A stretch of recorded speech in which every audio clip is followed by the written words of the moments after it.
ब्राह्मण का बेटा बिना पढ़े लिखे भी ब्राह्मण कहलाता है और शूद्र का बेटा पढ़ लिख कर भी शूद्र रहता है। ये जाति क्यों नहीं जाती? यह सवाल जाकर विमल से ही पूछता हूँ कि यह जाति का क्या चक्कर है। नमस्ते जी। आइए कमल जी, आइए। नमस्ते विमल जी। मित्र, आज यह बताओ, जाति जन्म से या कर्म से? जाति जन्म से है, कर्म से नहीं। एक दिन तो तुम कह रहे थे ब्राह्मण, क्षत्रिय, वैश्य और शूद्र कर्म से होते हैं, आज जन्म से बता रहे हो। ब्राह्मण, क्षत्रिय, वैश्य और शूद्र तो गुण कर्म से ही होते हैं, परंतु जाति जन्म से होती है। इसका क्या मतलब हुआ? क्या ब्राह्मण, क्षत्रिय, वैश्य और शूद्र जाति नहीं है? नहीं नहीं, यह तो वर्ण है। जाति तो वह है जो जन्म से मृत्यु पर्यंत रहती है, जिसमें परिवर्तन नहीं होता। जैसे मनुष्य जाति, पशु जाति। मनुष्य पशु नहीं बन सकता और पशु मनुष्य नहीं बन सकता। जो जिसकी जाति है वही रहेगी। तो क्या वर्ण बदला जाता है? वर्ण क्यों नहीं बदलेगा? वर्ण का तो अर्थ ही स्वीकार किया हुआ है। वर्णो स्वीकारः। जब वर्ण गुण कर्मों से स्वीकार किए हैं तो जैसे गुण कर्म होंगे वैसा ही वर्ण हो जाएगा। तो क्या ब्राह्मण, क्षत्रिय, वैश्य और शूद्र आदि वर्ण ईश्वर ने नहीं बनाए हैं? ईश्वर ने तो जातियां बनाई हैं। हाँ, मनुष्य समाज को गुण कर्मानुसार वर्ण बनाने का उपदेश वेद द्वारा भगवान ने अवश्य दिया है। कौन कौन से गुण कर्मों से ब्राह्मण, क्षत्रिय, वैश्य आदि वर्ण बनते हैं? वेद ने तो शरीर का दृष्टांत देकर समझाया है। ब्राह्मणोस्य मुखमासीद बाहु राजन्यः कृतः उरु तदस्य यद वैश्यः पदभ्याम शूद्रो जायत। अर्थात समाज रूपी शरीर का ब्राह्मण मुख है, क्षत्रिय बाहु है, पेट वैश्य है और शूद्र पैर है। इस दृष्टांत से यह बात निकलती है कि शरीर के अंग में मुख ज्ञान प्रधान अंग है, क्योंकि मुख में कान, नाक, आंख, जिह्वा आदि सारी ज्ञानेंद्रियां हैं। दूसरे, सर्दी, वर्षा आदि ऋतुओं में सारा शरीर वस्त्रों से ढक लिया जाता है, परंतु मुख सदैव खुला रहता है। वह सर्दी, गर्मी आदि ऋतुओं के कष्ट को बराबर सहन करता है। तीसरे, मुख जो भी ग्रहण करता है वह अपने पास नहीं रखता, दूसरों को दे देता है। इससे सिद्ध होता है कि जिस व्यक्ति में ज्ञान, तप और त्याग है वह ब्राह्मण है। बाहुओं को क्षत्रिय बतलाने का मतलब यह है कि बाहु अर्थात हाथ बल प्रधान होता है। जब कोई शरीर पर आक्रमण होता है तो हाथ सबसे पहले शरीर की रक्षा करते हैं। अतएव जो न्यायपूर्वक अपने बल से प्रजा की रक्षा करे वह क्षत्रिय है। पेट को वैश्य कहने का मतलब यह है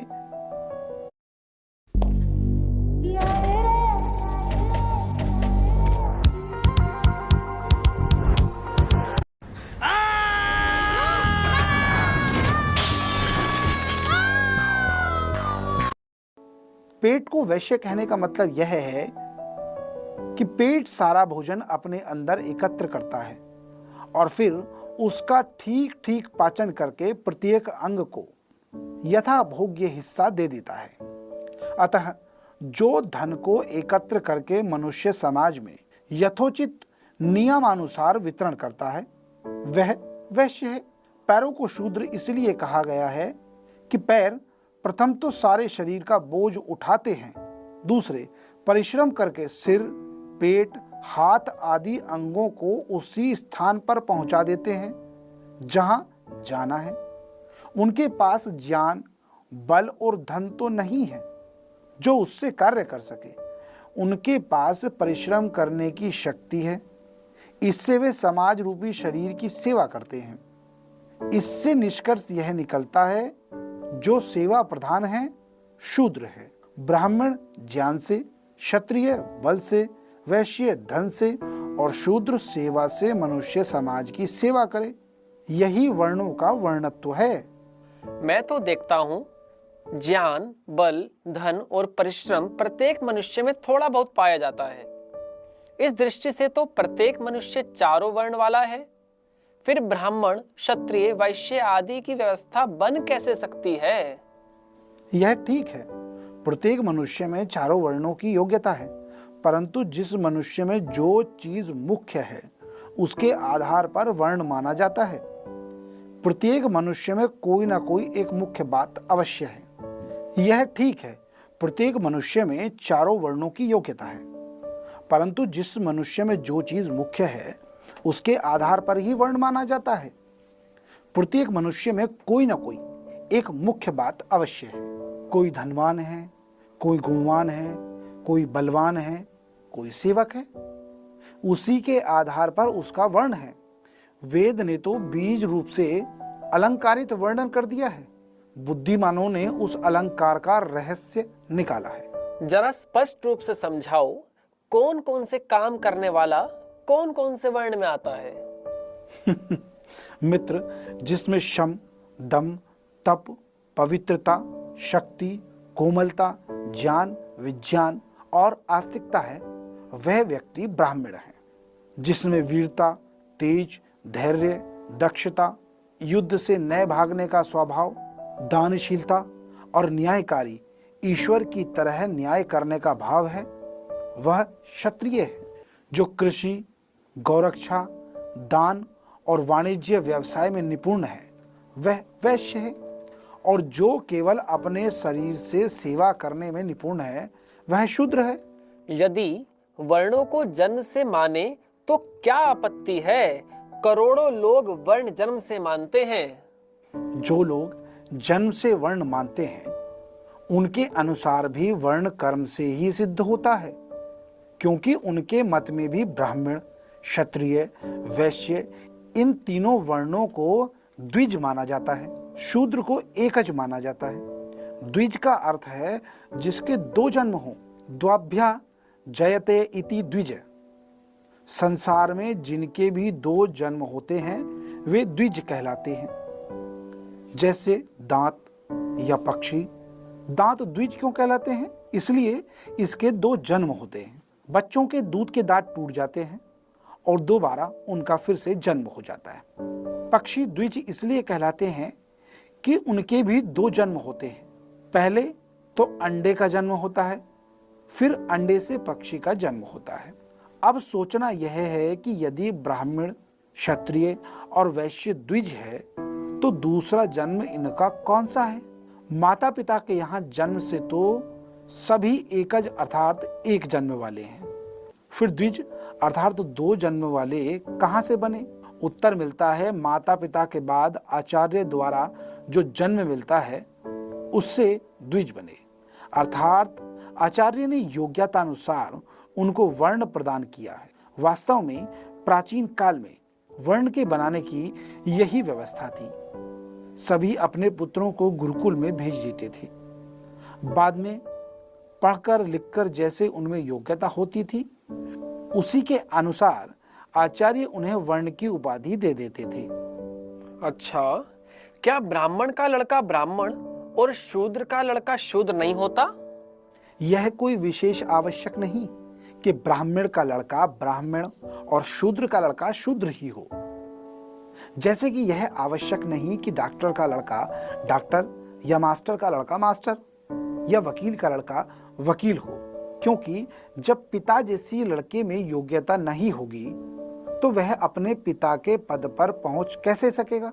मैं तो यह समझता हूँ, जैसे गधे से गधा और घोड़े से घोड़ा, आम से आम और सेब से सेब उत्पन्न होता है, वैसे ही ब्राह्मण से ब्राह्मण और शूद्र से शूद्र उत्पन्न होता है।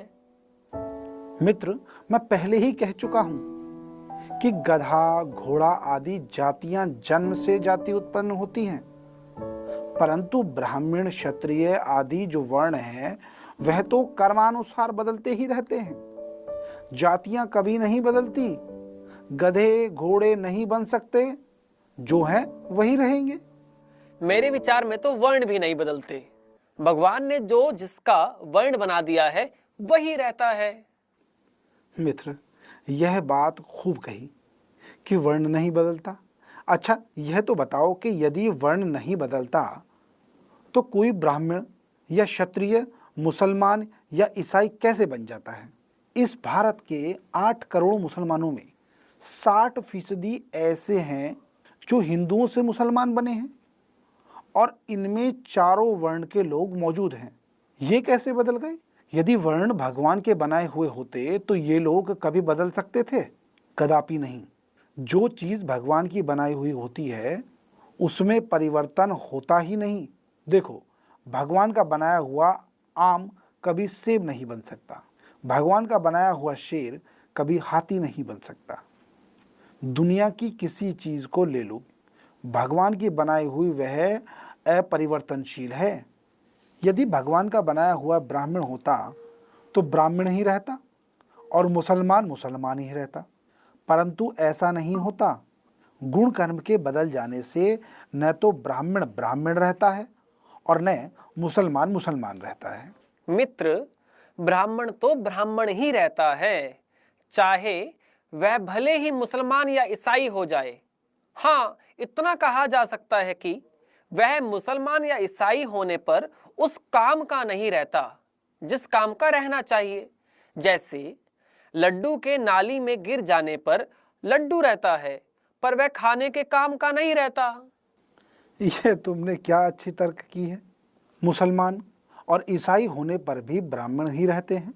अच्छा, यदि यह बात है तो फिर उसे ब्राह्मण ही क्यों नहीं कहते, मुसलमान या ईसाई क्यों नहीं कहते हो? अथवा मुसलमान ब्राह्मण या ईसाई ब्राह्मण क्यों नहीं कहते? लड्डू की भी खूब मिसाल दी। यह तो बताओ, नाली में गिर जाने पर लड्डू तो काम का नहीं रहता, परंतु किसी पिता का पुत्र नाली में गिर पड़े तो वह पुत्र भी पिता के काम का नहीं रहता। किसी की गाय या भैंस नाली में गिर पड़े तो वह भी काम की नहीं रहती या रहती है? अच्छा, और लो, यदि तुम्हारी यह घड़ी नाली में गिर पड़े तो फिर यह तुम्हारे काम की रहेगी या नहीं रहेगी? यह तो ठीक है, नाली में गिर जाने पर लड्डू लड्डू ही रहता है, क्योंकि जिसकी जैसी शक्ल बनी हुई है वह तो रहेगा ही। परंतु यह आवश्यक नहीं कि हर एक चीज नाली में गिर जाने पर काम की नहीं रहती। लड्डू खाने के काम का नहीं रहता, परंतु रुपया गिर जाने पर सदा काम का रहता है। लड्डू का उदाहरण वर्णों पर नहीं घटता, जातियों पर नहीं घटता। जैसे नाली में गिर जाने पर लड्डू लड्डू ही रहेगा, जलेबी नहीं बन सकता, वैसे ही नाली में गिर जाने पर मनुष्य मनुष्य ही रहेगा, गधा घोड़ा आदि नहीं बन सकता। जो जिसकी आकृति बनी हुई है वह कैसे बदल सकती है? जाति और वर्ण में यही तो अंतर है कि जाति आकृति से जानी जाती है और वर्ण गुण कर्मों से जाने जाते हैं। तो क्या वर्ण शक्ल से नहीं जाने जाते? नहीं, कभी नहीं। वर्ण गुण कर्मों से जाने जाते हैं। यदि शक्ल से जाने जाते तो फिर किसी से पूछने की क्या जरूरत थी कि तुम्हारा वर्ण क्या है, तुम ब्राह्मण हो या क्षत्रिय हो? यही तो एक बात है जो प्रमाणित करती है कि वर्ण जन्म से नहीं होते, गुण कर्म से हैं। यदि ईश्वर ने जन्म से वर्ण बनाए होते तो उसकी पहचान के लिए उसमें कुछ न कुछ भेद अवश्य करता। जितनी ईश्वर की बनाई चीजें हैं उनकी पहचान के लिए सब में आकृति भेद पाया जाता है। एक लाइन में हाथी, घोड़ा, ऊंट, भेड़, हिरन, सुअर, तोता, कबूतर आदि जानवरों को खड़ा कर दो, बच्चा भी उनकी सूरतों को देखकर बता देगा कि यह गाय है, यह घोड़ा है, यह हाथी है। एक जगह सेब, संतरा, आम, अमरूद, अनार आदि फल रख दो, प्रत्येक मनुष्य उसकी शक्ल देखकर बता देगा कि वह आम है, अनार है, संतरा है। परंतु यदि चारों वर्णों के 2000 मनुष्यों को एक लाइन में खड़ा कर दो,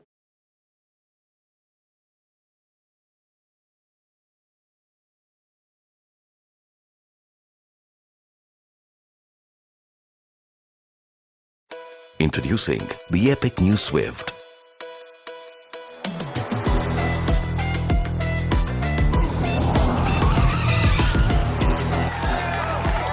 Time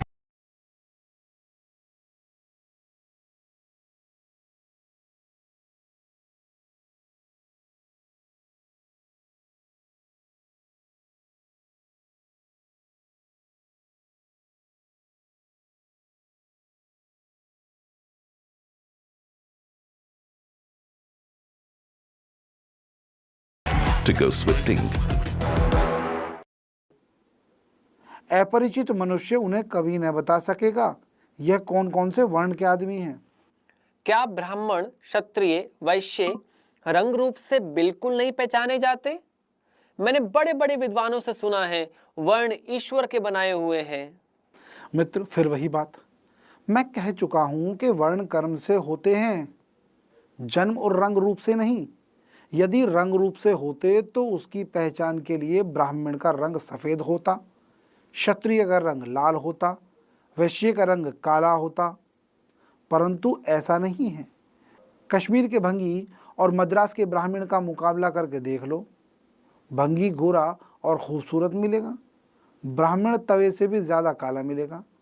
व्यंग में लोग कहते हैं कि एक दफ़ा काले तवे और मद्रास के ब्राह्मण का मुकदमा चला। ब्राह्मण कहता था कि मैं ज़्यादा काला हूँ और तवा कहता था कि मैं ज़्यादा काला हूँ। आखिर जज ने फैसला ब्राह्मण के हक में ही दिया। देखो, क्वेटा और बिहार के भूकंप में सैकड़ों छोटे छोटे बच्चे मलबे के नीचे दबे हुए निकले। उन बच्चों में सभी वर्णों के बच्चे थे।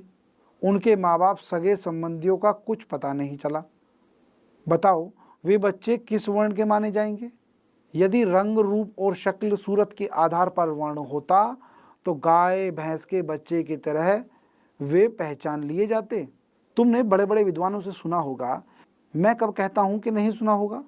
सुनने में तो सभी बातें आती हैं, परंतु ठीक वही होता है जो 2 और 2 4 की तरह सत्य होता है। देखो, ईश्वर यदि जन्म से वर्ण बनाता और कुछ भेद नहीं करता, मगर इतना तो अवश्य ही कर देता कि ब्राह्मण का शरीर 8 फुट का, क्षत्रिय का शरीर 6 फुट का, वैश्य का शरीर 4 फीट का और शूद्र का शरीर 3 फीट का बना देता, ताकि पहचानने में सुविधा हो जाती। या फिर शरीर के भार में कहीं कमी कहीं अंतर कर देता। ब्राह्मण का शरीर 4 मन का, क्षत्रिय का शरीर 3 मन का, वैश्य का शरीर 2 मन का और शूद्र का शरीर 1 मन का बना देता, ताकि लोग वर्णों का भेद जान पाते।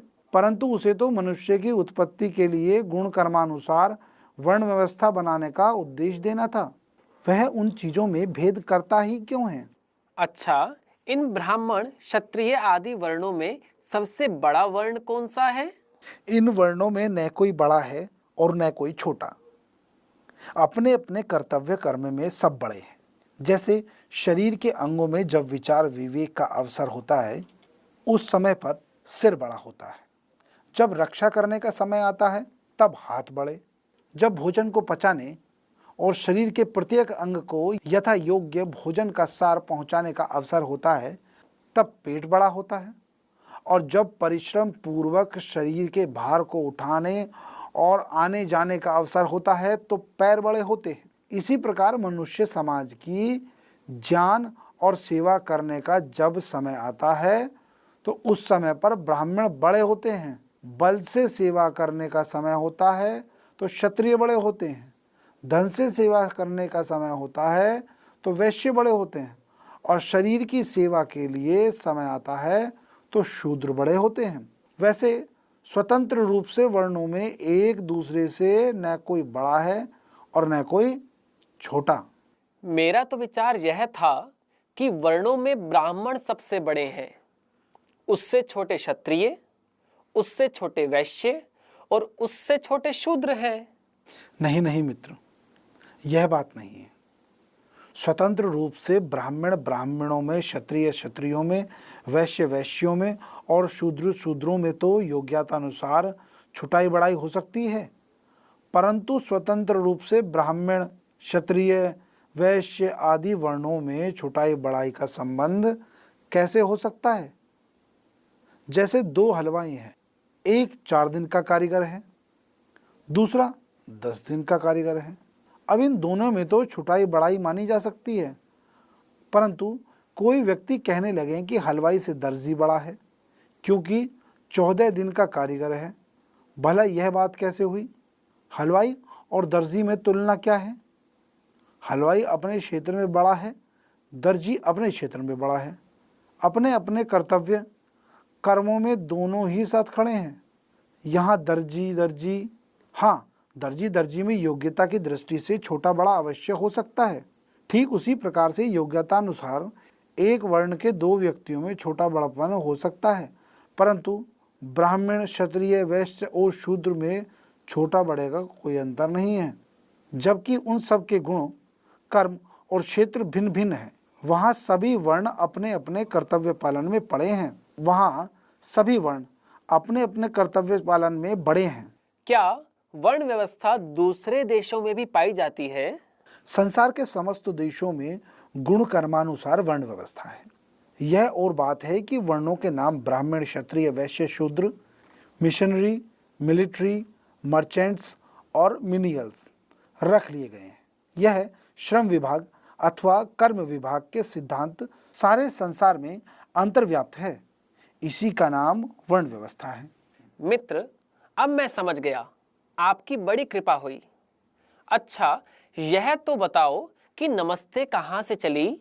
मित्र, इस विषय पर हम कल बात करेंगे। ठीक